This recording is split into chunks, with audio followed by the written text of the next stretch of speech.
Hello दोस्तों, स्वागत है आपका अपने यूट्यूब चैनल देवघर टीवी में।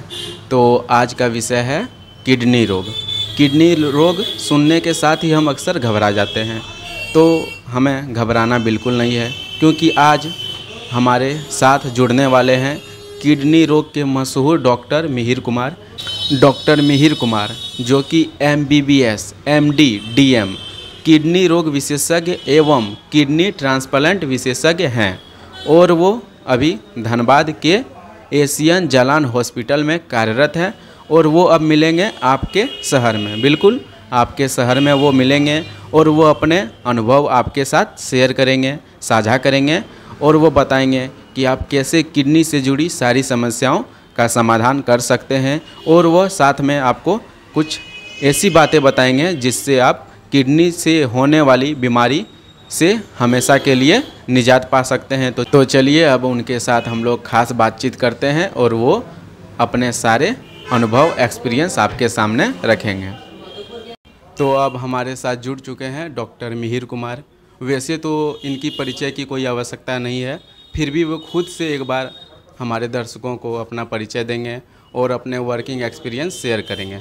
तो अब हमारे साथ हैं डॉक्टर मिहिर कुमार। नमस्कार, मैं doctor Mihir Kumar, consultant Asian hospital Dhanbad. मेरे को टोटल एक्सपीरियंस मेरी मेडिकल फील्ड में 15 साल से ऊपर है। मैं किडनी विशेषज्ञ के रूप में 5 साल से ऊपर मेरी एक्सपीरियंस है। तो सर, मैं आपसे जानना चाहूँगा कि किडनी आमतौर पर जो लोकल लोग हैं या फिर आम जनता है वो समझते नहीं है कि किडनी का क्या कार्य है। तो आप ज़रा हमारे दर्शकों को बताइए कि किडनी का क्या कार्य है। किडनी का सबसे महत्वपूर्ण कार्य है, हमारे शरीर में बहुत सारे टॉक्सिन्स बनते रहते हैं जिन्हें बाहर निकालना अति आवश्यकता है। इसी किडनी जो दो हमारी किडनी होती है, उनकी सबसे मेन काम है किडनी में जो शरीर में टॉक्सिन्स बनते हैं उसको बाहर निकालना। दूसरा महत्वपूर्ण काम है पेशाब के थ्रू ये जो टॉक्सिन्स निकलते हैं उन्हें निकालना। तीसरा कार्य है इन्हें, आप विटामिन D के बारे में बहुत कुछ सुनते हैं, जानते हैं। विटामिन D मेनली आपको किडनी के थ्रू ही बनाया जाता है। जिन लोगों की किडनी खराब हो जाती है उन्हें विटामिन D की भी कमी होती है। चौथा महत्वपूर्ण कार्य है ब्लड बनाना।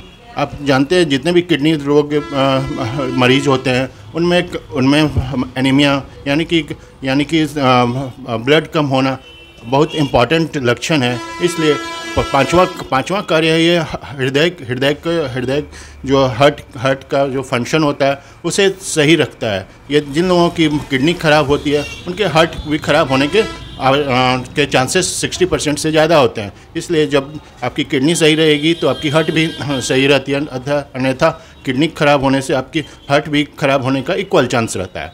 ये हमारी ऑलमोस्ट 5 महत्वपूर्ण कार्य हैं।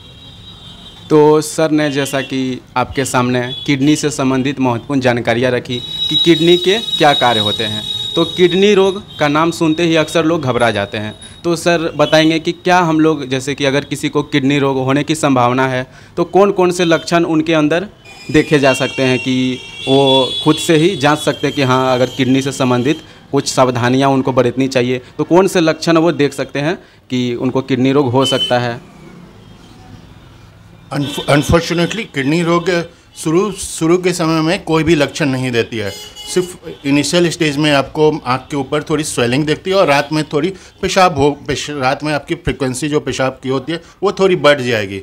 यही सिर्फ इनिशियल स्टेज में होते हैं। जो लेटर स्टेज में जब किडनी खराब ज़्यादा हो जाती है उस समय आपको भूख न लगना, उल्टी होना, एनीमिया, सीवियर एनीमिया होना, बार बार उल्टी जैसा लगना, पैर हाथ फूलना, सांस फूलना, ये उस समय की गंभीर समस्या है, लेकिन ये लेटर स्टेजेस में होती हैं।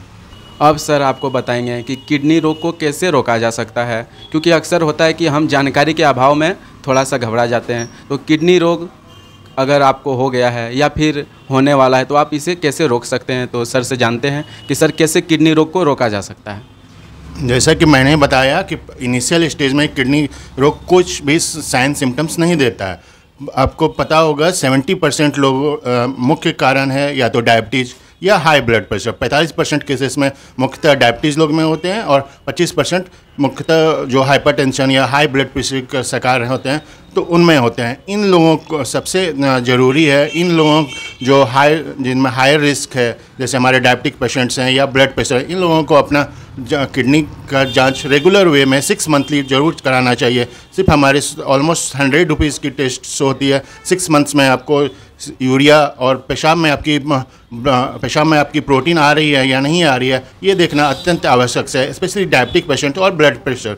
बाकी लोगों को भी साल में एक बार कम से कम अपनी किडनी की जांच अवश्य करवानी चाहिए, ताकि किडनी डिजीज़ को इनिशियल स्टेज में हम लोग पकड़ सकें और इससे हम लोग बचा सकें। यदि किडनी रोग को हम लोग इनिशियल स्टेज में पकड़ लेते हैं तो पेशेंट को हम लोग डायलिसिस पे जाने से बचा पाते हैं, अन्यथा काफ़ी लेट हो जाने से पेशेंट को डायलिसिस पे जाने से नहीं बचाया जा सकता। इसलिए किडनी रोग का सिर्फ एक रोकथाम, जिनकी भी ब्लड प्रेशर हाई रहती है उन्हें अपनी ब्लड प्रेशर को कंट्रोल में रखनी है। साथ में जो डायबिटिक पेशेंट्स हैं उन्हें अपने डायबिटीज़ का कंट्रोल रखना है। साथ ही साथ बहुत आवश्यक है कि वो अपने 6 मंथली ब्लड टेस्ट करवाएं, ताकि इनिशियल स्टेज में हम लोग किडनी रोग को पकड़ सकें। तो अब हम लोग सर से जानने वाले हैं कि किडनी फेल, जिसे हम लोग लोकल बोलते हैं कि आपका किडनी फेल हो गया, या फिर किडनी फेल्योर की इतनी सारी समस्या क्यों बढ़ रही है। तो अब सर बताएंगे क्यों आजकल किडनी फेल की समस्या इतनी सारी बढ़ रही है। यदि हम लोग वर्ल्ड वाइड देखें तो 10 में 1 का ये हमारे अनुपात है, 10 लोगों में से 1 का किडनी खराब हो रहा है। इंडिया में देखें तो यह अनुपात आउट ऑफ 100 17 है, मीन्स 17% लोगों की किडनी खराब हो रही है। इसलिए ये समस्या काफ़ी गंभीर है। यदि 100 में 17% लोगों की किडनी खराब हो रही है तो इसका मुख्यतः कुछ रीज़न है, स्पेशली डायबिटीज़। बाय 2030 हम लोग India will be the capital diabetic capital of the world, मतलब इंडिया में सबसे ज़्यादा डायबिटीज़ पेशेंट होंगे। डायबिटीज़ में 3 लोगों में 1 की किडनी खराब हो रही है, मतलब डायबिटीज़ पेशेंट्स में 33% केस जो हो रही है डायबिटीज़ से किडनी खराब हो रही है। मुख्यतः जो किडनी फेल होने का आजकल मुख्य रीज़न हो रही है वो डायबिटीज़। इंडिया में डायबिटीज़ बहुत ज़्यादा फैल रही है, जिसकी वजह से किडनी रोग भी बढ़ रही है और लोग किडनी मुख्यतः हार्ट के लिए बहुत ज़्यादा परेशान रहते हैं, लेकिन किडनी पे वो ध्यान नहीं देते हैं। और किडनी रोग में जैसे मैंने पहले भी बताया कि इनिशियल स्टेज में ये कोई सिम्टम्स नहीं देते और काफ़ी बाद में जब सिम्टम्स देना शुरू करते हैं तब पेशेंट अपना जांच कराते हैं और उसके बाद उन्हें डायलिसिस पे जाना से डायलिसिस से रोकना मुश्किल हो जाता है। अतः इसलिए हमें एक्चुअली इस केस में जागरूकता की कमी है कि किडनी की जो समस्या है उसे सिर्फ ब्लड टेस्ट से हम लोग इनिशियल स्टेज में पकड़ सकते हैं। यदि हमें उन्हीं इनिशियल स्टेज में यदि हम ब्लड टेस्ट से उसे पकड़ लें तो बहुत सारे पेशेंट को डायलिसिस पे जाने से हम लोग बचा सकते हैं। और इस पर सेकेंड, जैसे मैंने कॉज बताया कि ब्लड प्रेशर भी काफ़ी हाई फ्रिक्वेंसी में हो रही है। जैसे ऑलमोस्ट 1 in 5 का किडनी जो जा रहा है वो हाई ब्लड प्रेशर के चलते जा रही है। अतः ब्लड प्रेशर भी कंट्रोल में रखना। ये 2 जो हाई रिस्क की पॉपुलेशन है, जैसे डायबिटिक्स और जिनकी ब्लड प्रेशर बढ़ी हुई है, ये ऑलमोस्ट 70% किडनी फेलियर का रीजन है। यदि ये दोनों हम लोग कंट्रोल में रखेंगे तो काफ़ी हमारी जो किडनी पेशेंट्स लगातार बढ़ रहे हैं उन्हें हम रोकथाम कर सकते हैं। तो क्या सर हमारी खान पान का असर किडनी पे होता है? तो सर से जानते हैं हम लोग कि क्या हम लोग जो खाना खाते हैं या फिर रहन सहन, तो क्या इससे भी हमारा किडनी प्रभावित होता है क्या? हाँ, बिल्कुल होती है, लेकिन ये डायरेक्ट कॉज नहीं होती है। ये थोड़ी, मान लीजिए आप डायबिटिक पेशेंट हैं, साथ में मान लीजिए आप सिगरेट भी पीते हो या आप बहुत मोटे हो, आपकी जो मांसपेशी है काफ़ी, आपका जो BMI हम लोग बोलते हैं वो काफ़ी ज़्यादा है, तो आपकी चांसेस किडनी फेलियर की बढ़ जाती है। साथ सिगरेट हमारी इनडायरेक्ट कॉज में आती है, लेकिन ये भी एक जो यदि आपके साथ मान लीजिए ब्लड प्रेशर है, साथ में आप सिगरेट भी पी रहे हो, तो आपका ये जो किडनी फेल होने की चांसेस ये बढ़ा देती हैं।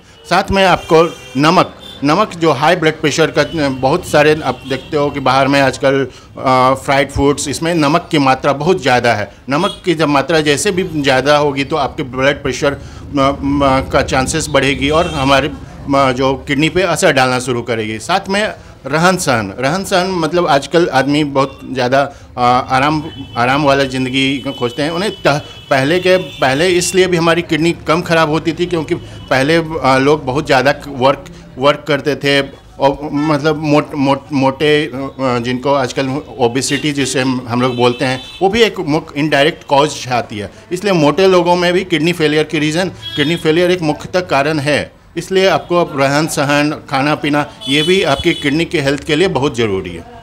तो अब सर अपनी तरफ से कुछ सुझाव देंगे जिससे हम लोग अपनी किडनी को स्वस्थ रख सकते हैं, और कुछ टिप्स भी देंगे जिससे हम लोग फॉलो करके किडनी रोग से निजात पा सकते हैं, और अगर समस्या हो जाने पर कैसे सर जो रोगी होते हैं उनका कैसे उपचार करते हैं और आप इनसे कैसे मिल सकते हैं, ये सारे कुछ सर अब आपको बताएंगे।